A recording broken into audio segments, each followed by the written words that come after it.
할렐루야. 반갑습니다. 예. 번지는 교회 문준선 목사입니다. 아직 설립 예배를 드리지는 않았지만 내년 2월에서 3월 천안 지역에 개척을 예정 중인 교회입니다. 그렇게 개척하기에 앞서 제가 미리 하나님의 말씀으로 교류하는 통로를 만들어 보고자 하고 있는데요. 그래서 오늘로 두 번째 이 이른 아침 시간에 말씀을 나누게 됐습니다. 앞으로 생각하기에는 화요일, 토요일 이렇게 매주 두 번씩 긴 설교 말씀이 아닌 짧은 말씀을 꾸준히 정해진 시각에 제가 할 수 있는 한 가장 명료하고 간결하게 정리한 말씀을 나눠보고자 하는데요. 모쪼록 이 시간이 하나님의 은혜가 활동하는 시간이 되고, 그래서 이 말씀을 접하시는 성도 여러분들의 하루가 더욱더 신앙 안에서 굳건해지길 소망합니다.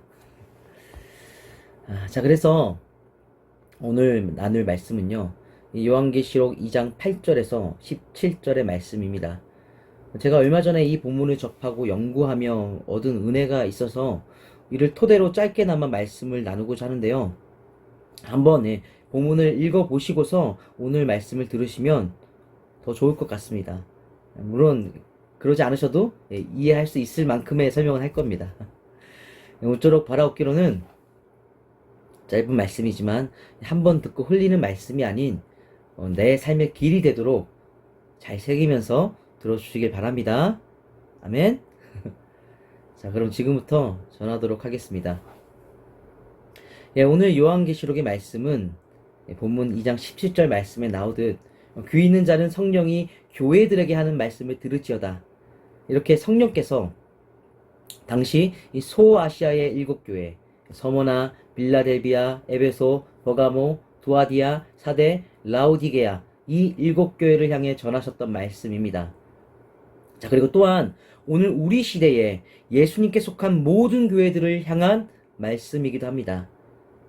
자, 왜 그런가 하면 이 요한계시록에서 하나님의 영이신 성령은요, 교회의 영으로서 7영이라고 불리십니다. 그리고 그 성령은 예수님을 머리로 하는 소아시아의 그 7교회를, 그 요한계시록의 7교회를 주관하십니다. 헌데 여기서 결코 오해하지 말아야 할 것이, 이 7교회라는 범위가 명시됐다고 해서 정말로 딱 7교회만을 두고 말하는 것이 결코 아닙니다. 이 당시 이 고대 시대에는 숫자 7이 완전수로서 전체가 다 채워진 충만함을 상징하는 수였는데, 결국 충만하신 성령과 그 충만한 성령께 속한 모든 교회를 다 의미하는 것입니다. 이 7교회가 말이죠. 그래서 오늘 우리 시대의 교회까지도 다 포함하는 것이죠. 자, 이에 오늘 말씀의 메시지를 우리 각자가 속한 예수님을 머리 삼은 모든 교회를 향한 메시지로 잘 받아들였으면 하는데요. 자, 우선은요, 제가 오늘 이 요한계시록 본문의 메시지를 더 명확히 새겨드렸으면 하는 마음에 명제화를 하자면 이렇게 정의하고 싶습니다. 오늘 본문의 메시지는요, 바로 우리의 예수님께서 다 보고 계시고 다 세고 계시다 라고 말입니다. 네, 우리의 예수님은 그런 것 같지 않아도 분명히 보고 계시고 세고 계십니다. 자, 이것이 무슨 말인지 설명하자면요, 오늘 본문 말씀을 보면 이 소아시아의 두 교회가 서머나와 이 버가모 교회가 등장합니다. 자, 그리고 이 두 교회는 사실 이 두 교회뿐만 아니라 당시의 모든 교회가 그랬는데 공통적인 심각한 한 문제를 맞닥뜨리고 있었습니다. 무엇이냐면 바로 예수님이 의심스러운 현실입니다. 그 현실을 맞닥뜨리고 있었습니다. 왜 그런가 하면 이 요한계시록의 이 당시가 이 많은 학자들의 견해에 1세기 말로 추정이 되는데, 곧 예수님의 승천으로부터 60여 년 정도의 상당히 오랜 시간이 흐른 시점입니다. 헌데 이 시점에 이르러 많은 교회들이 시험에 들 수밖에 없는 상황을 마주하고 있었습니다. 우선 오래지 않아서 다시 오실 것 같았던 예수님의 재림이 기약 없이 너무 오랜 기간 지체되고 있었고요. 그 기간 동안 교회는 번져갔지만 그만큼 세상의 박해도 극심히 커져 왔습니다. 유대인들과 로마 제국민들 그 양쪽으로부터 이 종교적인 문제로 황제를 향한 반역죄의 누명을 쓴 고발로 또 당시 사회 공동체로부터 배척을 당하는 박해가 교회에 점차 더욱더 크게 주어져 온 것입니다. 자, 그리고 그 커져가는 박해들과 더불어 또한 교회의 변질 역시도 가속화가 되었습니다. 오늘 본문 말씀 14절, 15절에 나오듯 진리를 지켜내지 못하고 변질되는 교회들이 생겨났으며, 오늘 말씀은 아니지만 뜨뜻미지근하게 교회를 박해하는 세상과 타협하는 경우들도 생겨났습니다. 물론 그런 변질에 끝까지 대항하며 자신들을 지켜냈던 교회들도 있었죠. 그 대표적인 예가 오늘 본문의 서머나 교회인데, 자, 그런데 문제는요, 참 아이러니하게도 교회의 교회다움을 잘 지켜내는 교회들이 오히려 세상으로부터 더욱더 큰 박해를 받더라는 거죠. 당연히 이런 현실에 시험이 들겠죠. 자, 그런데 이런 상황에서 엎친 데 덮친 격으로 더욱더 큰 시험이 무엇인 줄 아십니까? 바로 예수님이 하늘로 승천하사 하나님 우편에 앉아서 다스리고 계시다는 통치의 현실이었습니다. 이것은 무슨 말이냐면, 여러분 한번 생각해 보십시오. 예수님이 온 우주 만물과 교회를 다스리는 보좌에 앉으셨는데, 자, 그렇다면 오히려 그 예수님의 통치로 인해 교회가 세상으로부터 보호를 잘 받고 부패하지 않으며 자신을 더욱더 잘 지켜가야 하지 않겠습니까? 예수님이 다스리신다면 말이죠. 자, 그런데 방금도 말씀드렸듯 현실이 그렇지가 않은 거예요. 예수님의 통치가 주어지지 않는 것 같은, 예수님이 마치 교회를 방치하는 것 같은 그런 현실이 교회들에게 주어지고 있었던 것입니다. 예수님이 하나님의 보좌 우편 모든 것을 통치하는 자리에 앉으셨건만 그 통치가 교회들에게 전혀 느껴지지 않는 거예요. 여러분, 교회들이 얼마나 큰 시험에 빠졌겠습니까? 이런 시험의 현실 때문에 당시 사도 중에 유일히 살아남아 있었던 나이가 최소 92살이 넘었을 사도 요한이 심지어 유배 중인 반모섬에서 그 교회들을 지키기 위한 메시지를, 그 눈물로 받은 메시지를 선포하는 것입니다. 교회들을 지키기 위해. 자, 그리고 그 중요한 메시지 중 하나가 바로 예수님께서 보고 계시고 세고 계시다는 사실이었습니다. 보고 계시고 세고 계시다. 자, 그렇다면 그중 먼저는요, 예수님이 대체 무엇을 보고 계십니까? 교회에 무엇을 보고 계실까요? 여러분 잘 기억해 주십시오. 예수님은요, 교회들이 받는 박해의 현실을 보고 계셨습니다. 박해의 현실. 설명하자면 오늘 말씀 사도 요한은 죽었다 살아나시니 좌우의 날성검을 가지시니 곧 예수님께서 전하시는 말씀임을 명시하며 9절과 13절 말씀에서 이렇게 말합니다. 자칭 유대인이라 하는 자들의 비방도 알거니와 또 내 충성된 증인 안디바가 너희 가운데 곧 사탄이 사는 곳에서 죽임을 당한 때에도, 이렇게 오늘 말씀 이 서머나 이 버가모 두 교회가 세상으로부터 극심한 박해를 당했을 때, 그때 아마도 그 상황이 이 두 교회의 입장에서는 예수님께서 더욱이나 자신들을 보호하지 않는 것 같고 세상의 박해에 자신들의 교회를 방치하시는 것 같은 그런 시험으로 다가왔을 텐데, 허나 예수님께서 그 모든 상황을 주시하고 계셨다고 알려온 것입니다. 그것도 특정한 상황을 지목하실 만큼 세세하게 주시하고 계셨다는 것을 알려온 것이죠. 자, 그리고 여러분, 예수님이 그 모든 박해를 주시하신다는 이 사실이 말이죠, 그 얼마나 이 두 교회에 큰 위로가, 그리고 더 나아가서 기쁨이 되었겠습니까? 방금도 말씀드렸지만 그들 교회에 있어서 그 박해의 순간들은 실상 예수님이 가장 흐릿하게 여겨지는 암흑의 순간이었을 텐데, 그 순간이 예수님의 주의 깊은 시선에 주시되고 있었다는 사실은 그들이 지금껏 당한 박해가 헛된 것이 아니라 참된 의미를 되찾도록 만드는 것입니다. 그들의 박해가 의미를 되찾아요. 예수님이 지켜보고 계시다고 하는 것, 그 사실 때문에.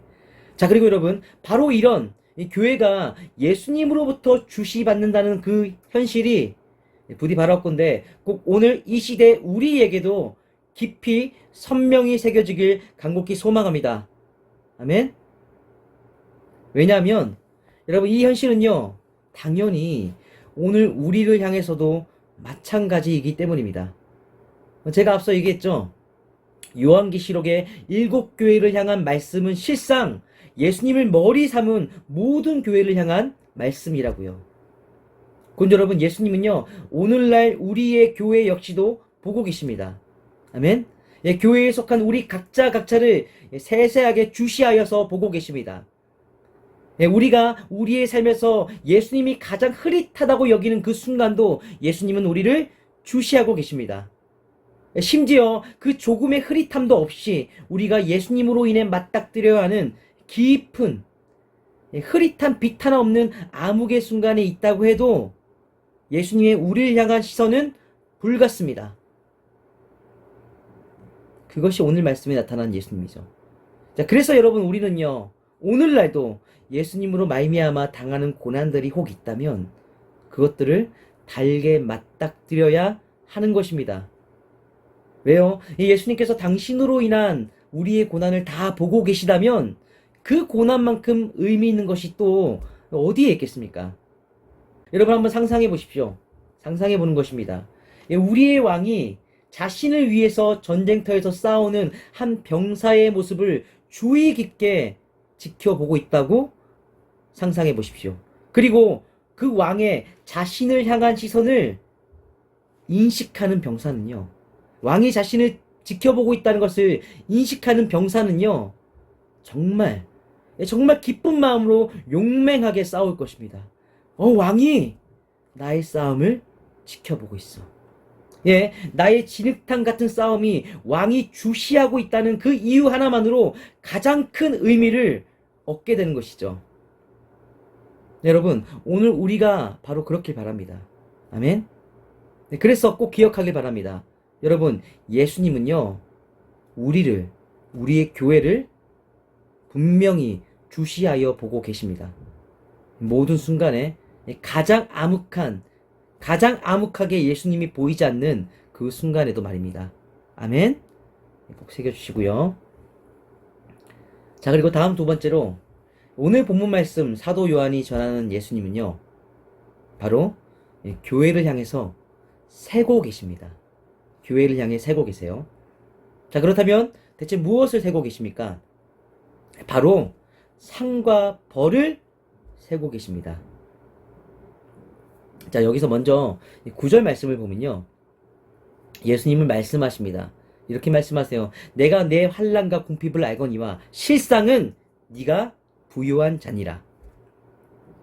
예, 이 서문학교회가 환난과 궁핍을 당하지만 실상은 가장 부유한 자라고 말씀하시는 것입니다.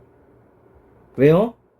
왜냐하면 그들이 이 땅에서는 고난을 당하지만 그 반면에 하늘에 쌓고 있는 그 부요함, 그 상급을 예수님께서 다 세고 계시기 때문입니다. 예, 예수님께서 고난을 받아 궁핍해진 그들의 상급을 동시에 세고 계셨어요.